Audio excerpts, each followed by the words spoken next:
Será que tem problema você realizar vários rituais de magia amorosa para a mesma pessoa? Primeiro, eu quero dizer que depende, mas eu vou explicar por quê. Vamos lá. Se você estiver falando de rituais que não conflitam entre si, né? Você até pode. Vou dar um exemplo, mas não é o único exemplo, tá? Bom, eu quero me relacionar com uma pessoa que é meu ex e atualmente ele está, sei lá, ficando com uma pessoa ou várias.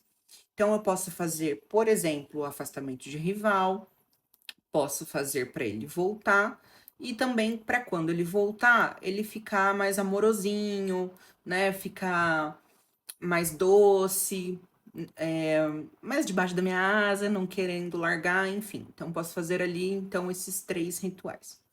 Agora, o excesso não é legal. Por que que o excesso não é legal? Tem gente que quando me procura, quer fazer de repente com Daimon, quer fazer amarração, já pediu para outros magistas, um de cada magista. É, um vira pensamento, um chora aos meus pés, um adoçamento, uma obsessão amorosa, enfim, a pessoa fica saturando a energia do cara com vários rituais. Não que eles sejam conflitantes, mas esse excesso vai entrar em conflito e eu vou explicar para vocês direitinho por quê. Porque é algo que eu falo para as minhas clientes quando elas estão ali na minha mesa oracular, mas eu acho que eu nunca falei para vocês aqui na internet. Quando estamos trabalhando, seja o sentimental ou o mental de alguém, eu nem estou falando de livre-arbítrio, tá? Estou falando pelo seguinte: quando estamos trabalhando a força energética de alguém, seja a psique, né? Ou os sentimentos que ela acha que tem, ou que ela está em dúvida se tem, o que acontece? Quando você tem esse excesso, a pessoa pode ficar atormentada, tá? Então, mentalmente vai ser ruim para essa pessoa. E algumas pessoas, né, nesse impulso acabam retornando, né, voltando para a vida da pessoa, ou se nunca tiveram nada, acaba indo em direção à pessoa que contratou, mas em muitos casos a pessoa acaba se afastando ainda mais, ou bloqueando, ou às vezes até muda de cidade, enfim. E por quê? Porque muitas pessoas não estão acostumadas e nem gostam de se sentir pressionadas. E eu tô falando de uma pressão energética, não tô nem falando que você vai entrar em contato com essa pessoa. Então, o cara, vou falar o cara, mas pode ser a mulher também, acorda e dorme pensando em quem contratou.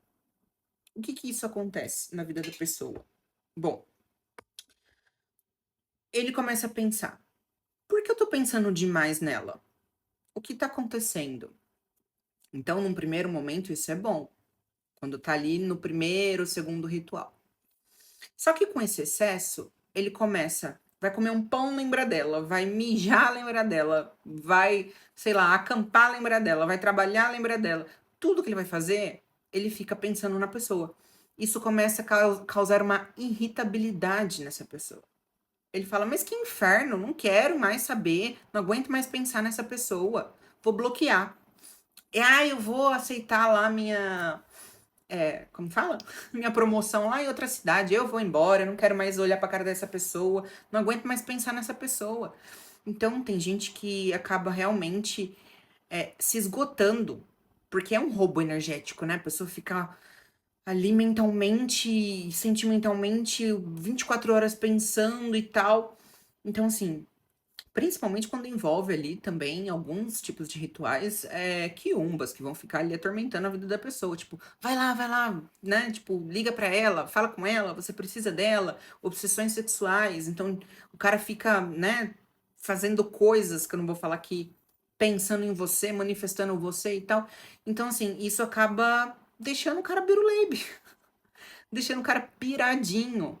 E aí, muitas vezes, realmente esse cara, ó, quer fugir do que está deixando ele mal, né? Porque aí pensar em você deixou de ser algo agradável e deixar ele pensativo por um tempo, cara, se eu tô pensando tanto, eu acho que é saudade.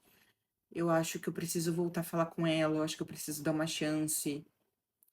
O cara para de pensar dessa forma, né? Mais doce, legal, racional, e começa a pensar como um louco. Ele literalmente fica louco, sabe? Aqueles de camisa de força. Ele não quer mais isso que tá angustiando ele. Então ele vai buscar de várias formas, seja, ficando com outra, ele vai falar assim: "Ah, eu prefiro ficar com outra, porque aí eu esqueço", sabe, que todo mundo fala essa frase: "Ah, quando você fica com outra, você esquece". Então o cara vai procurar outra, o cara às vezes estava ficando, vai assumir outra, porque fala: "Agora que eu vou assumir, agora eu esqueço aquela filha da puta", sabe.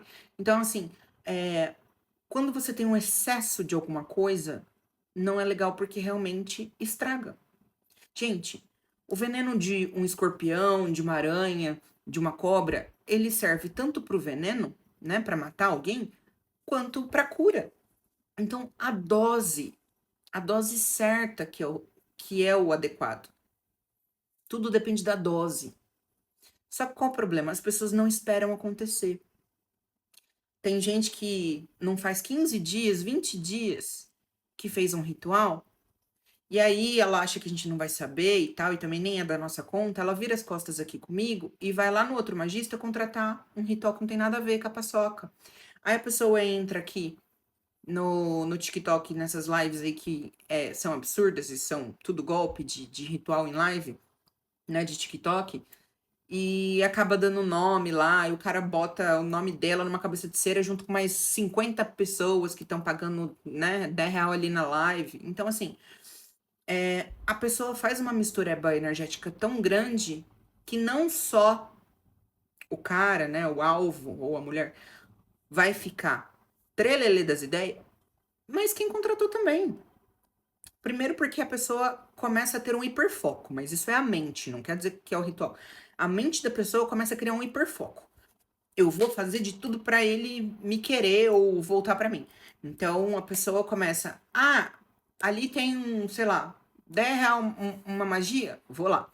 Ah, se eu pegar uma simpatia aqui da maçã, passar na xereca, fazer não sei o que lá, dá meia dúzia de salto mortal, ele volta. Aí vai e faz uma simpatia.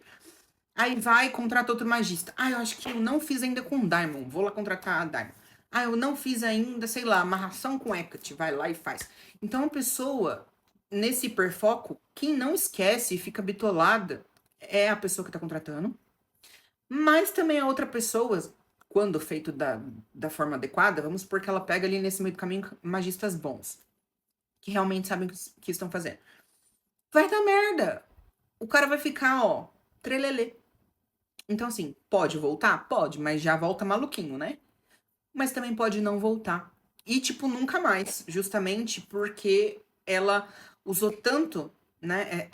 Esse excesso de energia, e cada um tem uma densidade específica. Então, a densidade energética de um espírito, de um morto, não é a mesma de um Exu, não é a mesma de um Daimon, não é a mesma de uma divindade de outros panteões. Então, assim, usa tanta energia, tanta coisa, que o cara se sente sugado, se sente psicótico. E o cara quer se afastar disso que tá causando mal pra ele. Então, excesso de rituais pode sim dar muita merda. E antes da pessoa ficar reclamando, mas eu fiz ritual não sei o que lá, não sei com quem, não deu certo. Como eu falei, às vezes nem é o problema da pessoa, né, do magista que foi contratado. Às vezes a pessoa é tão ansiosa que ela nem esperou dar resultado e já foi amontoando e não fala pra ninguém. Não tô falando que ela não fala pra gente, tô falando que se ela for contar pra alguém, num comentário, alguma coisa, vai falar, não deu resultado. Mas ela não conta por quê, né? Não conta que quem cagou na zorba foi ela. Não conta que quem estragou enchendo de ritual um em cima do outro pra deixar o cara pirado foi ela, né? Aí isso daí não conta. Então, gente, quero que vocês saibam que o excesso não é bom.